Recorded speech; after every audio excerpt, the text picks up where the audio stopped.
Pada episode sebelumnya, kita membahas jebakan harus sampai, tentang bagaimana dorongan kuat untuk mencapai tujuan dapat berubah menjadi obsesi yang perlahan mengaburkan penilaian.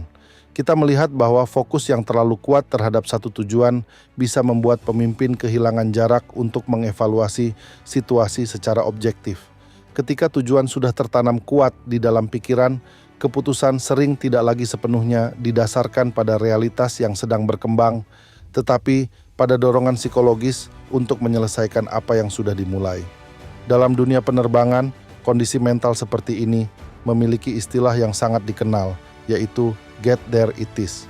Istilah ini digunakan untuk menggambarkan keadaan ketika keinginan untuk sampai di tujuan menjadi begitu kuat sehingga pilot mulai mengabaikan risiko yang semakin jelas terlihat. Bukan karena mereka tidak memahami situasinya, tetapi karena dorongan untuk melanjutkan perjalanan terasa lebih kuat daripada dorongan untuk mengevaluasi ulang. Di episode ini kita akan melihat bagaimana pola psikologis yang sama juga muncul dalam dunia bisnis dan kepemimpinan. Get there it is sebenarnya bukan tentang ketidaktahuan. Pilot yang mengalami kondisi ini biasanya tetap memiliki pengetahuan dan keterampilan yang memadai. Mereka tahu prosedur keselamatan, memahami risiko, dan mampu membaca situasi teknis dengan baik. Namun dalam momen tertentu, tekanan psikologis dapat memengaruhi cara mereka menilai situasi. Tekanan untuk menepati rencana, memenuhi jadwal, dan menjaga kepercayaan penumpang membuat keputusan menjadi lebih kompleks daripada sekadar membaca data. Dalam penerbangan, kondisi ini sering muncul ketika jadwal penerbangan sudah ketat, penumpang menunggu di bandara tujuan, dan cuaca mulai menunjukkan tanda-tanda yang kurang bersahabat. Pilot mungkin menyadari bahwa kondisi tidak lagi ideal, tetapi dorongan untuk tetap melanjutkan penerbangan terasa semakin kuat. Setiap kilometer yang sudah ditempuh membuat keputusan untuk berbalik terasa semakin sulit. Yang membuat get there it is berbahaya adalah kenyataan bahwa ia jarang terasa seperti kesalahan. Justru sebaliknya, ia sering terasa seperti tanggung jawab. Seorang pilot bisa merasa bahwa melanjutkan perjalanan adalah bentuk komitmen terhadap penumpang. Ia ingin memenuhi jadwal yang sudah ditetapkan, menjaga kepercayaan maskapai, dan menyelesaikan penerbangan seperti yang direncanakan. Dalam pikiran mereka, keputusan untuk terus maju sering terasa seperti pilihan yang paling bertanggung jawab. Namun dalam kenyataannya, dorongan psikologis tersebut dapat membuat risiko dinilai secara tidak seimbang. Pola yang sama sangat mudah ditemukan dalam dunia bisnis. Seorang pemimpin mungkin telah mengumumkan target yang ambisius kepada tim. Anggaran sudah dialokasikan, strategi sudah disusun, dan ekspektasi sudah dibangun di berbagai pihak. Ketika situasi mulai berubah, tekanan untuk tetap melanjutkan rencana sering justru meningkat. Investor menunggu hasil. Tim telah bekerja keras, reputasi organisasi dipertaruhkan. Dalam kondisi seperti itu, keputusan untuk mundur atau mengubah arah sering terasa jauh lebih sulit dibandingkan keputusan untuk tetap melanjutkan perjalanan. Padahal data mungkin sudah menunjukkan bahwa kondisi tidak lagi sama seperti saat rencana pertama kali dibuat. Psikologi get there it is bekerja dengan cara yang sangat halus. Ia menyederhanakan dunia menjadi dua pilihan yang tampak ekstrem, lanjut atau gagal. Dalam kerangka berpikir seperti ini, menghentikan atau menunda perjalanan terasa seperti menyerah. Padahal sebenarnya ada banyak pilihan lain yang lebih sehat. Pilihan untuk menunda, pilihan untuk menyesuaikan strategi, pilihan untuk mengurangi skala, pilihan untuk kembali mengevaluasi asumsi awal. Justru di ruang antara lanjut dan gagal, itulah keputusan yang matang sering ditemukan. Dalam dunia penerbangan, pelatihan keselamatan menekankan satu prinsip yang sangat penting. Tidak sampai ke tujuan bukanlah kegagalan jika keputusan tersebut diambil demi menjaga keselamatan penerbangan. Seorang pilot yang memutuskan untuk mengalihkan penerbangan atau kembali ke bandara asal tidak dianggap gagal menjalankan tugasnya. Justru keputusan tersebut sering dianggap sebagai bukti profesionalisme. Namun dalam dunia kepemimpinan, logika ini seringkali terbalik. Pemimpin yang menghentikan proyek sering dianggap tidak konsisten. Pemimpin yang menunda keputusan dianggap ragu.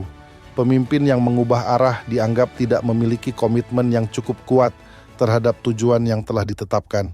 Akibatnya, banyak keputusan terus dipaksakan bukan karena masih masuk akal secara strategis, tetapi karena tekanan psikologis untuk tetap terlihat konsisten. Get there it is juga sering diperkuat oleh faktor yang sangat manusiawi, ego.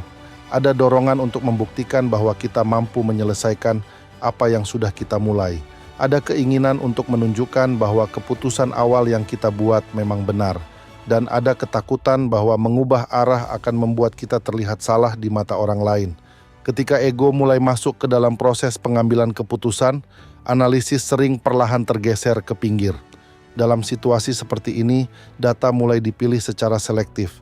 Informasi yang mendukung keputusan untuk terus maju diperbesar, sementara sinyal peringatan mulai dianggap sebagai gangguan.